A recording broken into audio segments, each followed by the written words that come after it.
Hello, it's Kalen J. Rankin, father, friend, and historian, but not necessarily in that order. And I'm Jezebel, the greatest scout from Geraldine. Welcome to Kangaroula News. Sydney to Wellington, we got it all. Kangaroula. In 1015, an adventurer of Hawaii ventured to a mysterious island in a mysterious sea. This island is known today as New Zealand. As most know, Zealand is a small town in New Brunswick, settled by the Scottish. But after abandoning said colony, they crossed the sea, and in 1642, Abel Jan Zoon Tasman found a similar territory, except this territory was an entire island. It was the same island settled by Coupe in 1015. On December 18th that year, Abel made his first encounter with the Maori, the indigenous people of New Zealand. And as of today, less than 15% of New Zealand residents are Maori. The following is a well-recognized poem written by Sir Keith Sinclair. He is New Zealand-born and raised man, a poet and a historian. I present to you The Bomb Is Not Made by Keith Sinclair. The bomb is made, will dropped on Rangi Toto. Be kind to one another, kiss a little, and let love-making imperceptibly grow inwards from a kiss. I've done with solar daring. Through every day my leaf past may expire. The bomb is made, will drop on Rangi Toto. The cell of death is formed, that multiplied will occupy the lung. Exclude the air, be kind to one another, kiss a little. The first goodbye might each day last forever. The bomb is made, will drop on Rangi Toto. The hand is bomb that gropes to press the button. The prodigal gray generals conspire to dissipate the birthright of the Asians. Be kind to one another, kiss a little. The bomb is made, will drop on Rangi Toto. The plane that takes off persons in a hurry is only metaphorically leaving town. So if we linger, we will be on time. Be kind to one another, kiss a little. The bomb is made, will drop on Rangi Toto. I do not want to see the sunburned harbor, islandless as moon, red-skied again. Its tide unblossomed, sifting winds of ash. Be kind to one another, kiss a little. Our only weapon is this gentleness. This poem was written in the 1900s and it is still renowned today. It is a true work of New Zealand art. John Babcock, born 1952 in Queenstown, New Zealand, a baby as artistic as his brothers and sisters. All of them were talented painters, but Babcock was different. Instead of doing plain landscape as his siblings, he chose to be original and paint expressional portraits. His art is now renowned by not only New Zealanders, but the world alike. Now to the woman of weather, the lady of landscapes, the girl of tourism, it's Chanasia! Kangaroula! Hi, I'm Tanasia. So we all know that New Zealand has great landscapes that everyone can enjoy. But did you know that Scott Mayers ranked New Zealand as the most beautiful country in the world? Yeah, that's right, and I'm not surprised, since New Zealand has such a large amount of beaches, tropical forests, amazing mountains, art museums, and adventurous parks. Millions of tourists come to visit New Zealand and experience beautiful weather and creations that this country has to offer. New Zealand has many active volcanoes that are a lot more than 65 in New Zealand. There are 48 in Auckland alone. Despite the gigantic amount of volcanoes, there are also hundreds of tropical forests range out. Native forests are also found, such as the Tasman Male near Rotorua. Deep fjords are also an eye-catching attraction. A place called Lake Tianu has 3 western arms, which are also fjords. Snowy mountains are very famous in New Zealand. Thousands of tourists come to climb the mountains for a breathtaking view at the top and enjoy their journey back down. A few mountains in New Zealand are the Cardrona Alpine Resort, the Mount Hutt Ski Area, and Mount Olympus. Deep glowworm caves are very famous, as many see beautiful colors inside the cave. There is a cave in Waitomo, New Zealand, which is filled with bright blue lights that anyone would love to see. Other caves in New Zealand are the Te Anu caves, which are also very famous. Beaches are main tourist attractions in New Zealand and always had been. Famous beaches in New Zealand are the Coromandel Peninsula, Piha Beach, West Auckland, Kera, and Kateria Beach. Geothermal areas in New Zealand have beautiful waterfalls, large varieties of plants and flowers. New Zealand has a geothermal area in North Island's Teppo in the volcanic zone. New Zealand has many rural areas. Auckland is mostly a rural area, and some of the places there are the West Coast, Hunua, Manuka, and Maharangi. Most rural areas there have a population of about 300 to 999. The capital of New Zealand is Wellington. It is located at the southwestern tip of New Zealand, between Cook Strait and Rimutaka Range. Some cultural events that take place in New Zealand are the Pasifiki Festival, the Matariki, and the Toast Martinborough. The Pacific Festival is a celebration of the music, food, arts, and dance of the Pacific Island communities and is the most important cultural festival in the South Pacific. Matariki is the Maori name for the stars in the Taurus constellation that rises during the winter. The Toast Martinborough is from a wine village of Martinborough that celebrates the release of new wines each November, with one of New Zealand's most popular wines and food festivals. A few famous cities in New Zealand are Auckland, Hamilton, Christchurch, and Wellington, and a few famous towns are Albany, Otago, and Cambridge. If you ever plan on going to New Zealand, here are the top 11 places you can go to. The Coromandel Peninsula, northeastern peninsula, is famous for its white and gold sand beaches.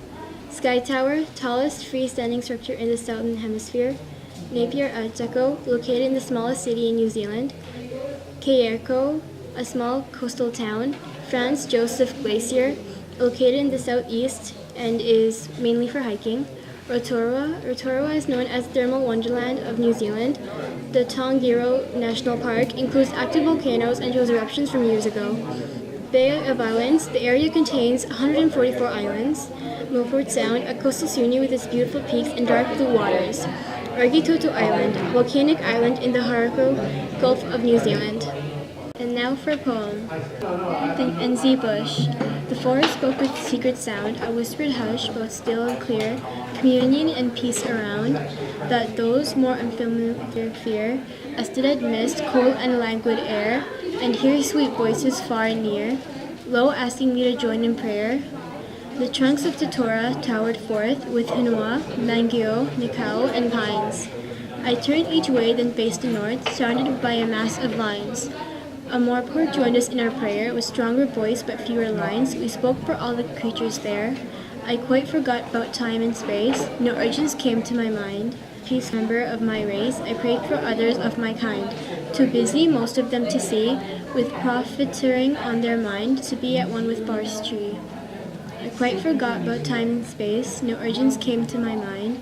A peaceful member of my race, I prayed for others of my kind. Too busy, most of them to see, with profiteering on their mind, to be at one with forest tree. The forest spoke with secret sound, a whispered hush both still and clear, communion and peace around, that those more unfamiliar fear. I stood amidst cool and languid air, and heard sweet voices far and near, low asking me to join in prayer. Now to Jispia. Kangaroula. Thank you, Kale and Jispia. And hello, everybody. I'm Sai, and he's Jamal, and we're here at the Sydney, New Zealand. Hi, as Sai said, my name is Jamal, and we're here to talk about the people in New Zealand, as well as the social issues happening in New Zealand. First, I will start off with talking about the famous people in New Zealand. Some famous people are Richard Hadley. He was the fastest bowler who was the first bowler to take 400 wickets in the Test cricket. Mark Todd, he's being chosen internationally for the Horseman of the Century. Lord, he sang the song Royals, which is internationally famous. Russell Crowe, he acted in a lot of movies like A Beautiful Mind, Gladiator, Les Miserables, Noah, and Men of Steel. And finally, Manu Bennett, he's the actor in Arrow, as Slade Wilson. There are a total of 18 current social issues in New Zealand.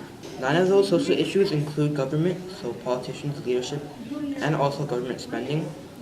1 of those social issues are education. 2 of them are housing storage and housing affordability. 1 are immigration. 2 of them include benefits given to the Marae, which are the people in New Zealand, and also inequality between the Marae and other ethnic groups. 1 is health issues. 1 is for the health system, so shortage for doctors, and 1 for not enough people, so people leaving New Zealand. After seeing a survey that was conducted in March of 2013 for ages 18 and older about the social issues and what people specifically feel that is a big problem with New Zealand, so after we observe the data, we get the top 3 issues, which are domestic violence, child poverty, and alcohol/drug abuse. Kangaroula. Kangaroula. Hello again. Now I'll be talking about the famous writers, New Zealand's properly, and their religions.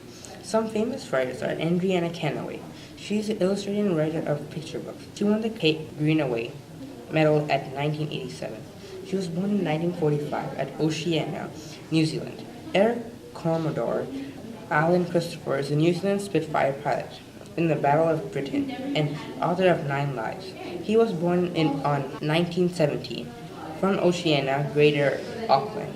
Joe Bennett wrote the book A Land of Two Halves. He uses creativity by using his skillful writings. Now we'll be talking about the population of New Zealand. There's approximately 4.4 million people. New Zealand is ranked 122 for the biggest population in the world. It is ranked 3rd in the continent Oceania. The people that are mainly there are Maori, European, Pacific Island, and Asian cultures. The main religion in New Zealand is Christianity, and there are 3 main types of Christianity. There are Anglican, Catholic, and Presbyterian.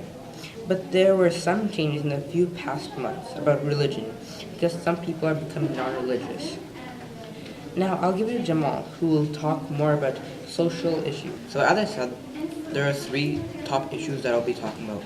These 3 top issues are a big problem in New Zealand, and they affect a lot of people. Firstly, we'll look at the top issue, which is domestic violence. It has been a huge, long-running problem in New Zealand, and it started in the 19th century, where men were considered to be more powerful than women, and a lot of people believed that men had the right to hit a woman. This became wide, and women wanted to take their husbands to court, but then it would cause them to be financially unstable. There were laws put in place, like the 1982 law, which states that a person who threatened or hit up their partner could be held in jail for 24 hours, and this law extended to other family members and sex partners in 1995. The law did not protect everyone. For example, in 2008, Police attended 72,482 accidents for domestic violence, which mostly happened at home. The next issue is child poverty. In 2014 alone, 20% of children were affected by child poverty. That's 260,000 kids. Many of the kids live in cold households and they don't have warm clothes. They also get sick and don't have the money to visit a hospital. They have to stay home for school because they can't afford things like the uniforms. In result, this would affect their future and not make them get a good job. There are a lot of projects put in place that are tracking how many kids are facing this problem and that need help. The final issue is alcohol/drug abuse. Drug abuse is a very big problem in New Zealand. An estimated 16% of people ages 16 to 64 used drugs in 2007, 2008. 28% for ages 18 to 24. The most common drugs include cannabis, ecstasy, and the date rape drug. This is really bad because these are mostly young people, and this affects their future in a huge way. It also influences violence. To help resolve this issue, there are a lot of hotlines put in and also a lot of programs. New Zealand had once a little brown quail, a native. It was without a trail. It was shot by a man with a gun and looked a bit like the Australian one. It died out before the white man came, and so it escaped the sportsman's game. So how do we know there was such a species? We found it as fossils, but it wasn't easy. Now back to Helen. Kangaroula! Welcome back. Thanks, Jamal, for that informative look at the social issues of New Zealand. And Sai, I never knew about all those incredible people of New Zealand. After this, I think I'm going to go look at some of their work. You might notice I'm now alone. You see, Juzbia just got promoted to the station manager and couldn't even finish the show. How rude. Hope she doesn't fire me. Well, that's all for today. This has been Kangaroula News. Sydney to Wellington, we got it all.